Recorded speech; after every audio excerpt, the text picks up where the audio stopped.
কি খবর জনগণ? আজকে আমি দাঁড়িয়ে আছি চেক রিপাবলিকের ব্রনো শহরের একটা খুবই পরিচিত জায়গা যেটার নাম হচ্ছে ব্রনো ড্যাম।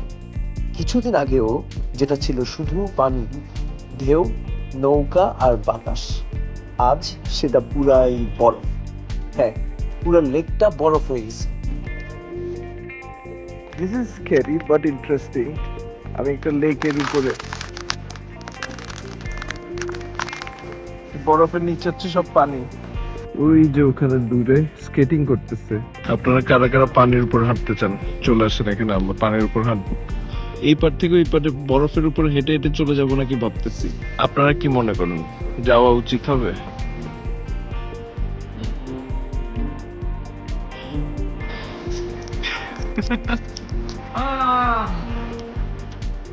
It's crazy.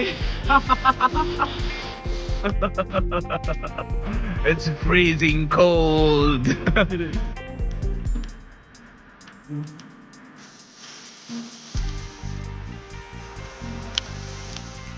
আমি কখনো ভাবি নাই যেরকম পানির উপরে হাঁটবো। পানি যখন বরফ হয়ে যায়, আল্লাহ কি কুদরত! একটা পুরো লেক বরফ হয়ে গেছে এবং মানুষ ওখানের উপর সাইকেল চালাচ্ছে, মানুষ ওখানের উপর স্কেটিং করতেছে, হাঁটাচলা করতেছে।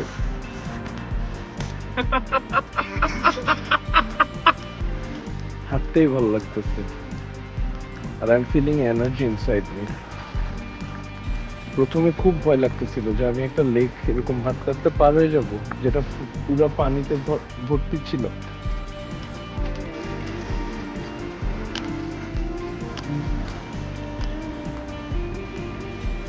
লাইফে কিছু কিছু জিনিস এক্সপ্লোর করাই লাগে আসলে। You shouldn't miss that. লাইফে কিছু কিছু এক্সপিরিয়েন্স হওয়া উচিত। আজকের এক্সপিরিয়েন্সটা হয়ে আমার খুব এনার্জেটিক লাগতেছে, আমার খুব ভালো লাগতেছে। যদিও বা বরফ আমার অত ভালো লাগে না, কিন্তু দেখতে কত সুন্দর, মানে বরফ ভালোই লাগে দেখতে। দেখেন কি সুন্দর লাগতেছে, মনে হচ্ছে আমি একটা কোন একটা স্টুডিওতে আছি, কোন একটা ড্রিম ল্যান্ডে আছি মনে হচ্ছে। আলহামদুলিল্লাহ, আল্লাহ আসলে কি যে বানায় রাখছে পৃথিবীতে, কত সুন্দর সুন্দর জিনিস বানায় রাখছে আমরা বলতেও পারি না, জানিও না। অনেক কিছুই দেখা হয় না, অনেক কিছু জিনিস নতুন করে দেখা হয় জীবনে।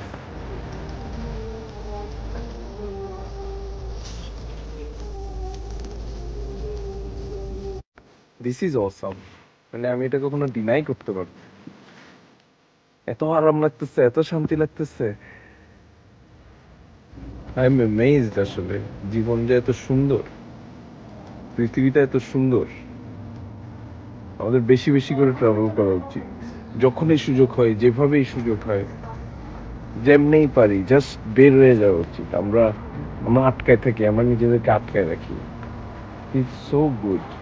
চলুন একবার লাফিয়ে দিই এখানে। আমার দৌড়াইতে ইচ্ছে করতেছে, আমার লাফাইতে ইচ্ছে করতেছে, আমার কি করতে ইচ্ছে করতেছে। I am so happy. জীবন আর কিছু করেন না করেন, ঘুরেন, বেড়ান, দৌড়ান, পুরো পৃথিবীটা দেখেন, মানুষ দেখেন, এনজয় করেন। We should